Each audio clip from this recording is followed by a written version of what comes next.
12 R&B stars. You know every name on this list. You've sung their songs and built memories around what they created. But what happened to these artists in public, in front of witnesses, sometimes right on camera, is the side the industry preferred. You forget. We're not forgetting. Number 12, Little Richard. Here's something the music industry has never been comfortable admitting. Sometimes they laugh at their legends. Little Richard, Richard Wayne Penniman, the architect of rock and roll, and yes, R&B, because before rock claimed him, he was ours. 8, 9, 10, 11, 2, I'll be going strong and so will you. His chaotic, screaming, piano slamming energy came directly from the black church and the black juke joints. The world took it, amplified it, and built an entire genre on top of it. But here's what happened in 1957. When the clock strikes 2, 3, and 4. Little Richard was at the absolute peak of his powers. Long Tall Sally, Tutti Frutti, good golly, Miss Molly. He was the loudest, most electric presence in American popular music. And then, in October of 1957, he walked away from all of it, mid-tour in Australia. Rock, rock till broad daylight. We're gonna rock around the clock. He threw his diamond rings into Sydney Harbor, thousands of dollars worth of jewelry, and boarded a plane back to the States to enroll in a Bible college. And the entertainment world laughed. The man who invented the soundtrack to Teenage Rebellion became a punchline overnight. Reporters mocked him. Journalists described his departure as a mental breakdown. The industry shrugged and moved on. Rock, rock, rock till broad daylight. We're gonna rock around the clock. Pat Boone was already covering his songs and making more money from them. Rock and roll didn't miss him because rock and roll had already taken everything it needed. Here's what actually gets me about this. Little Richard didn't break down. He made a choice. 1, 2, 3 o'clock, 4 o'clock, rock. 5, 6, 7 o'clock, 8 o'clock. And then he came back in 1962, and the industry barely noticed. He came back again in the 1970s, and every single time the world treated him like an interesting footnote instead of the source. If you've ever been the person who created something and then watched everyone else get credited for it, you already know exactly how that feels. When the clock strikes 12, we'll cool off, then start a rock. Number 11, Donna Summer.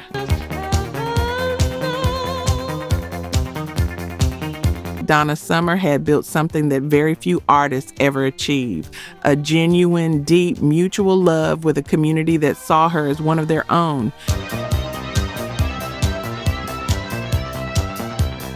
The gay community didn't just like Donna Summer's music, they made it what it was.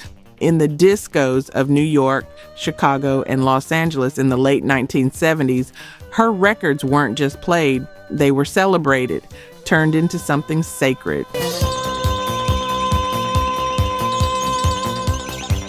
She was the queen of disco, and that crown was placed on her head partly because of a devotion that ran in both directions. So what happened in 1983 burned in a very specific way. Donna had become a born-again Christian. And in 1983, during a concert in Atlantic City, a music critic from the Village Voice reported that she had made a series of anti-gay statements from the stage, language linking AIDS to sin, language that would have been a weapon during the worst years of the epidemic. She denied making those comments. She always denied it. She spent years and eventually wrote a letter directly to ACT UP, insisting the quotes had been misattributed, but once the story ran, the damage was total.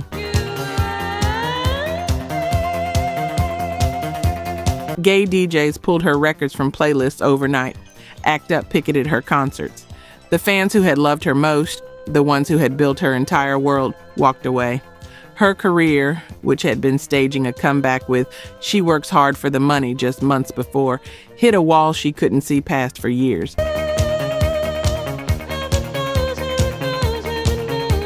And here's the part that doesn't get enough weight. She may not have said exactly what she was accused of. The exact quotes have always been disputed.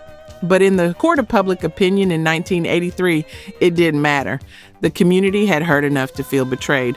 When a community that loves you that deeply decides to turn away, there's no quick road back from that.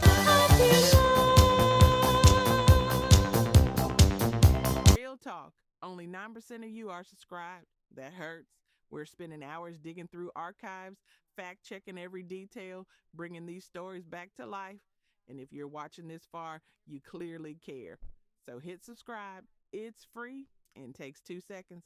Now, to my subscribers, barely any of you have joined the membership. And honestly, that stings even more. You know the work we put in. You keep coming back. If these videos have ever made you feel something, if this music means something to you, join the membership. It's $1 coffee a month, and it's the only way we keep this going. Let's build this together. All right, back to it. Number 10, Sly Stone.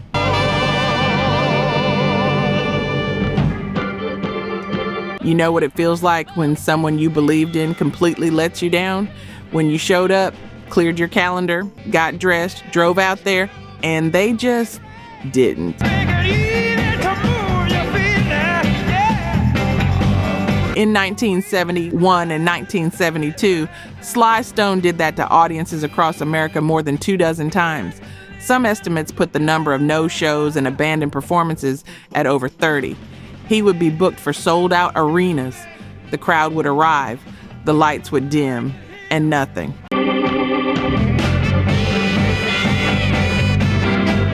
Sometimes he'd show up hours late and play a scattered, barely coherent set. Sometimes he didn't show up at all. Sly and the Family Stone had just come off of Woodstock, off Everyday People, off Thank You, Verlaten Me, Be Myself Again, a #1 record. They were one of the most important groups in American music.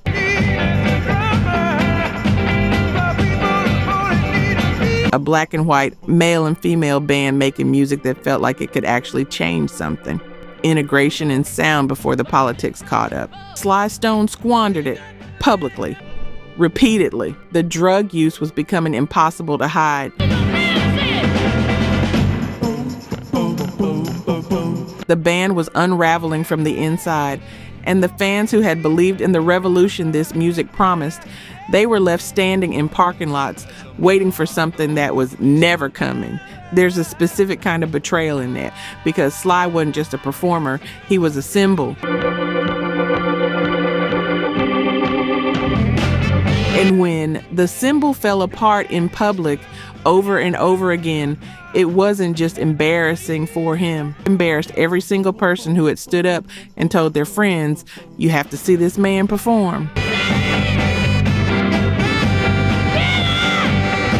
His later albums tried to recover. There's a riot going on in 1971, the sound of a genius burning himself down, but something had broken in public that couldn't be fixed in private. Number 9, Isaac Hayes. Who's the cat that won't cop out when there's danger all about? Isaac Hayes wore chains on stage by choice. He wanted to take the symbol of bondage and flip it. His chains were gold, worn over a bare chest, draped on a man who had won an Academy Award, the first African American to win it in a non-acting category. That's a sex machine to all the cheeks. Theme from Shaft, Hot Buttered Soul, Black Moses. Isaac Hayes was one of the defining artistic voices of the early 1970s, and in 1976, he was forced to declare bankruptcy. He owed over $6 million. He lost his home.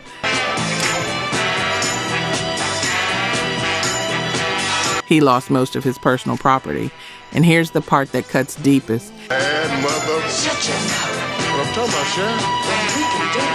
He lost the rights to the future royalties from music he had written, performed, and produced.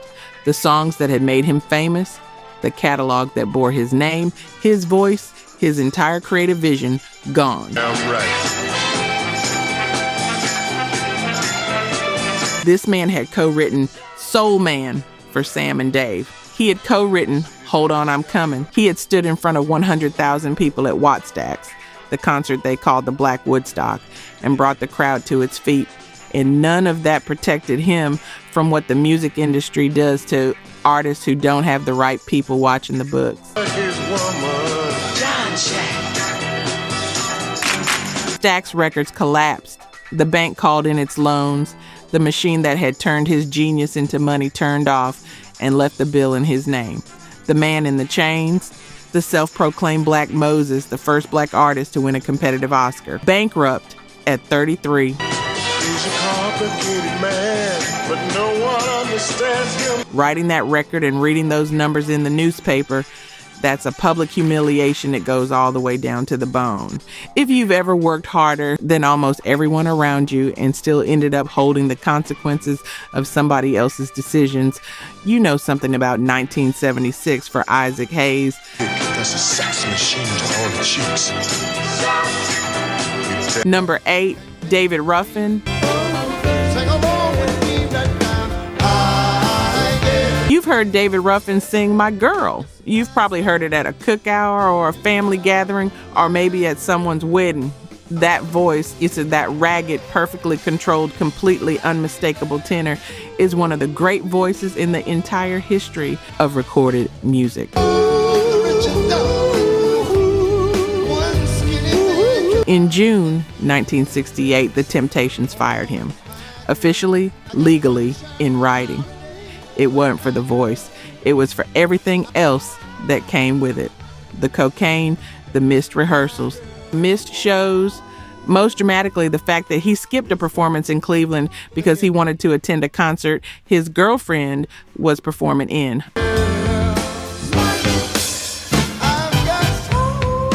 Barbara Martin, daughter of Dean Martin. That was the final line. 4 days later, legal documents were drawn up. David Ruffin was out. Dennis Edwards was in. Now here's where it gets painful to watch. Ruffin didn't accept it. For months after his firing, he kept showing up at Temptations concerts unannounced. When the band would start singing his old songs, My Girl, Ain't Too Proud to Beg, he would walk onto the stage from the wings, take the microphone right out of Dennis Edwards' hands, and start singing right there in front of everyone. The crowd would go wild.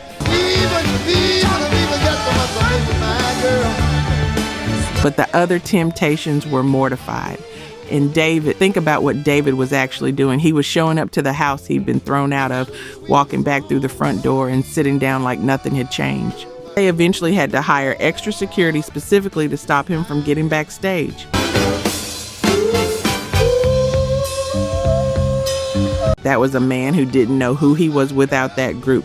And there's nothing more publicly painful than watching someone try to hold on to something that's already made its decision without them. Number 7, James Brown.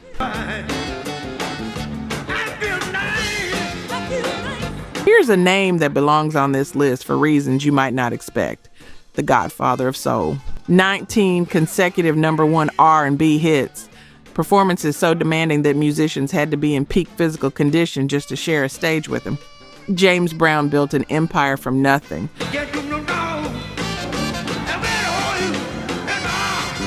Radio stations, real estate holdings, entirely on his own terms in the South during the Civil Rights era.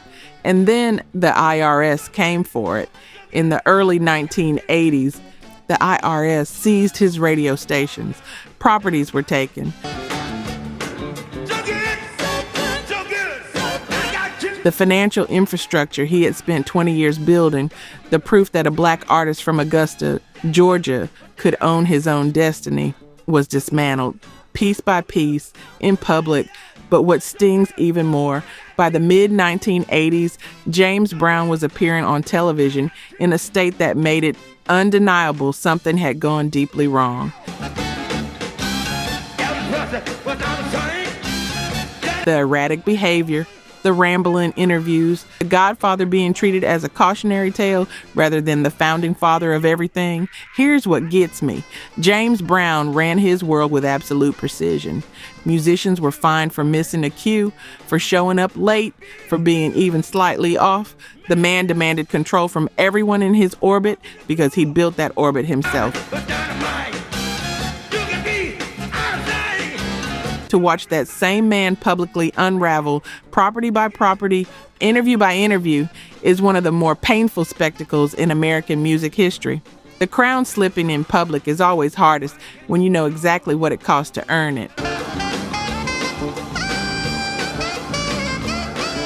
Number 6, Al Green. Make me feel so right. In 1974, Al Green was the most sensual voice on the planet. Between 1971 and 1974, he had placed 8 consecutive gold singles. Let's Stay Together, I'm Still in Love with You, Call Me, Tired of Being Alone. The man could sing a single line and make you feel something you didn't have words for yet. And on October 18, 1974, at 4 a.m. in his Memphis home, a woman named Mary Woodson threw a pot of boiling grits on him while he was in the bathroom. She had been his companion. She wanted him to marry her. He wasn't ready. What happened next has been retold as a punchline for decades, and that's exactly what makes it so painful, because what actually happened was horrifying. The grits were mixed into boiling water to make them stick. Al Green suffered 2nd and 3rd degree burns across his back, stomach, and arms. He required skin grafts. He spent months in recovery. Mary Woodson went into the next room and shot herself. And then the newspapers got hold of the story, and for weeks, Al Green, a man recovering from severe burns who had just watched a woman die in his home, was the subject of jokes, column inches of punchlines. The man who got hit with grits. I know some of you have heard this told like it was funny, and I need you to sit with the reality of it for just a second.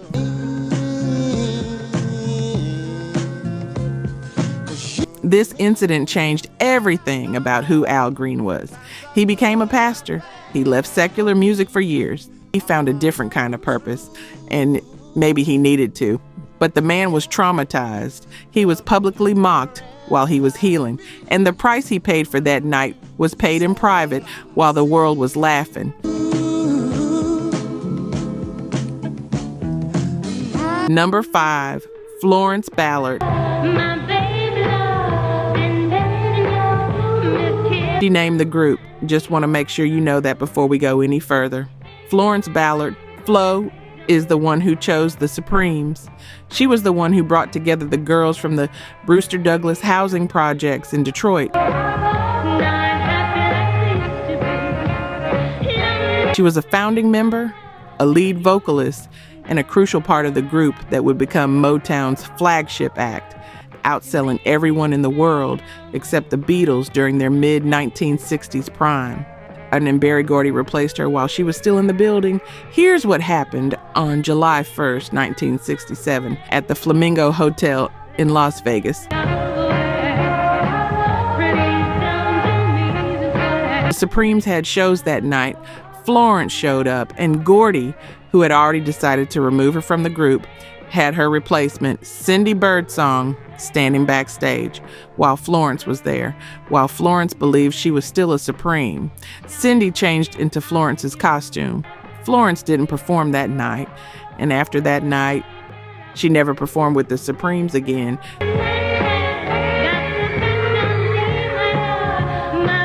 There's something about the specific cruelty of that image I can't shake. The woman who named the group, dressed for the show, standing in the wings, watching someone else put on her outfit. You can't manufacture a more complete public erasure than that, and it got worse. Her solo career didn't work. Her Motown settlement money was mismanaged. By the early 1970s, she was back in the Detroit projects she had come from, on welfare, raising 3 daughters alone, the woman who had sung on 10 #1 pop hits. In 1975, she gave an interview and said, "I feel stronger as a person. I want to sing."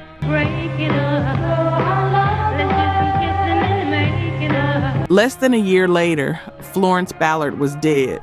February 22nd, 1976, cardiac arrest, 32 years old.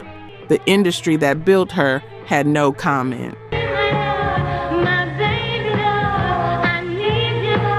Number 4, Teddy Pendergrass. Looks like another love TKO. Teddy Pendergrass in 1981 was untouchable, 5 consecutive platinum albums as a solo artist. Turn off the lights, close the door. He played legendary concerts for women-only audiences, and women in those audiences screamed and threw things on stage because they couldn't help themselves. He was the most confidently sensual presence in R&B, and he wore that role like it had been made specifically for him. Nobody looked more comfortable in their own power. On March 18, 1982, he crashed his Rolls Royce on Lincoln Drive in Philadelphia.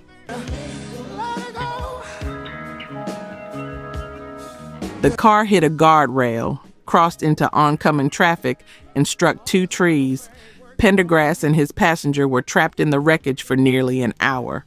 When they were finally freed, Teddy's 5th and 6th vertebrae were shattered. He was 31 years old. He would never walk again. That alone would have been devastating enough for any human being. But then the tabloids came. His passenger that night was a woman named Tanika Watson. Within days of the accident, newspapers were printing her full history, her background, her surgery years earlier, her prior arrests. Her name and most private details were plastered across headlines from coast to coast. None of it had any bearing on why the car crashed, but it became the story. The headlines wrote themselves, and they weren't written with kindness toward either of them. Tanika Watson later said, "The news media arrived before the ambulance did." Think about that. The reporters got there first. Teddy Pendergrass came back. 3 years later, he performed at Live Aid in front of an estimated billion television viewers. He played music until 2007. But the story the world told about that night, before the facts were even fully established, that public narrative was immediate, it was brutal, and it left a mark that his remarkable recovery never fully covered over.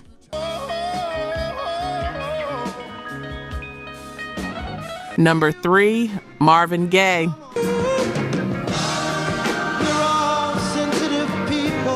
In 1977, a judge in Los Angeles signed a court order that told Marvin Gaye, "Your next album's advance and royalties belong to your ex-wife, all of it," as part of the divorce settlement from Anna Gordy Gaye, sister of Berry Gordy, founder of Motown, the label that made you.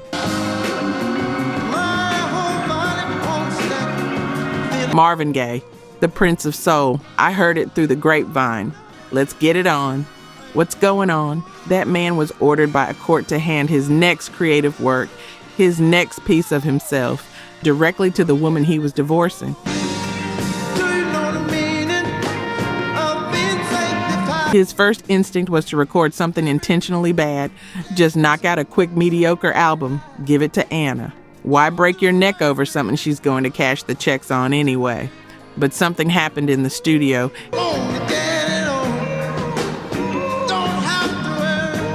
He couldn't do it. He tried to be careless and became obsessed instead. He recorded a double album. He titled it Here My Dear, and it is one of the most nakedly exposed, painfully personal records ever put to vinyl by anyone. He pressed every grievance, every memory, every ounce of resentment and regret into the grooves, and then, by court order, handed it to his ex-wife. Anna Gordy reportedly threatened to sue him over it. for invasion of privacy, for making their marriage public property. The album sold poorly when it came out. Critics called it self-indulgent. Fans who wanted another Let's Get It On were confused. It wasn't until years later that people understood what they'd actually been holding.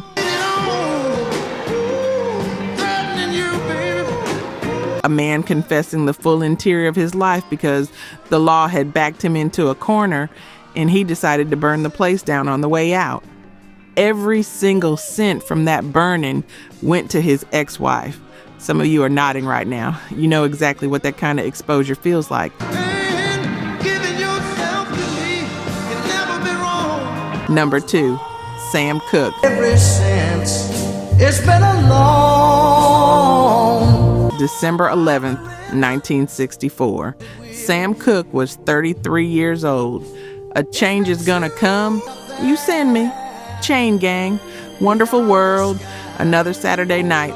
During his 8-year solo career, he placed 29 songs in the Billboard Top 40. The King of Soul, and also one of the first black artists to own his own record label, his own publishing company. my brother. A man who understood that owning your work was how you built something that outlasted you. On December 11, 1964, Los Angeles police responded to a reported shooting at the Hacienda Motel. They found Sam Cooke dead on the floor of the manager's office, shot 3 times in the chest by the motel's manager, Bertha Franklin. He was wearing one shoe and a sports jacket. Nothing else. The investigation that followed was swift and largely dismissive. A woman named Eliza Boyer claimed Cooke had tried to assault her. Franklin said she fired in self-defense. The case was ruled a justifiable homicide within days. Case closed.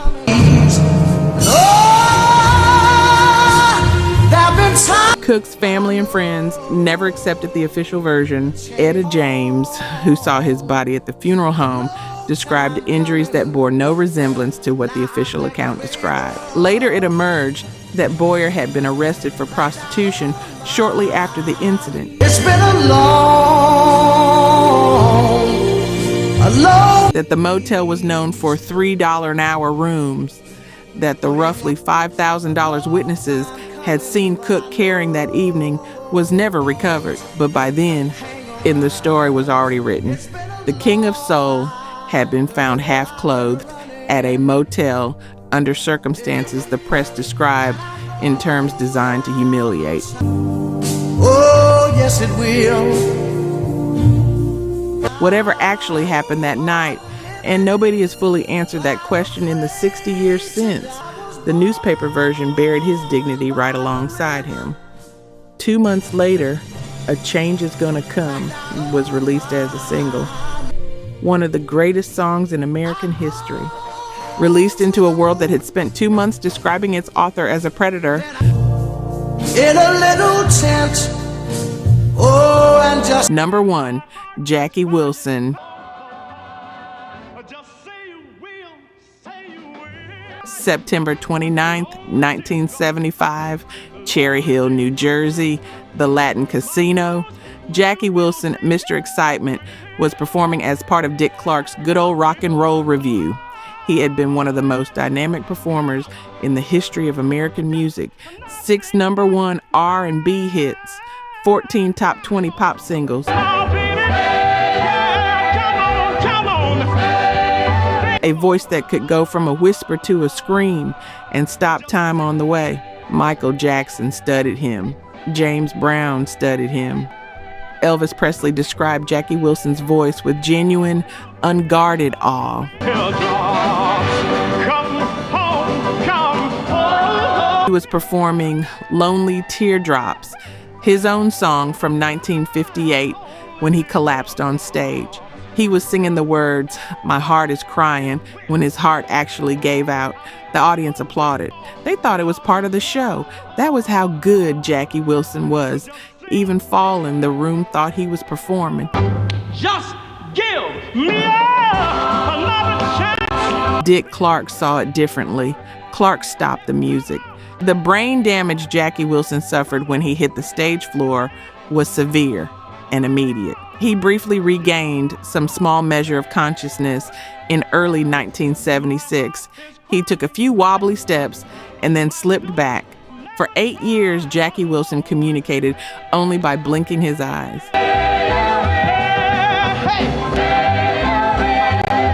Meanwhile, his manager, Nat Tarnopol, who had already been indicted on fraud charges and was accused of owing Wilson over $1 million in unpaid royalties, remained connected to his finances. Jackie lay in a nursing home while legal battles over his care played out in distant courtrooms. Royalties he was owed were never paid. Elvis Presley helped cover a portion of his hospital bills. Almost no one else in the industry did.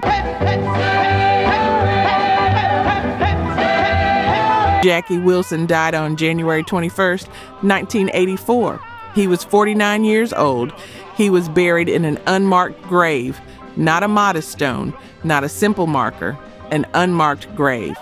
In 1987, 3 years after he died, fans raised money themselves and built a mausoleum over him. The inscription reads, "No more lonely teardrops. Just give me another chance." The man who gave James Brown his vocabulary of movement, whose voice made Elvis stop mid-sentence just to praise it, whose records you've heard at every Sunday dinner, every family reunion, every late-night conversation about what real singing actually is. The industry that made millions from Jackie Wilson's genius left him in an unmarked grave, and it took his fans to fix it.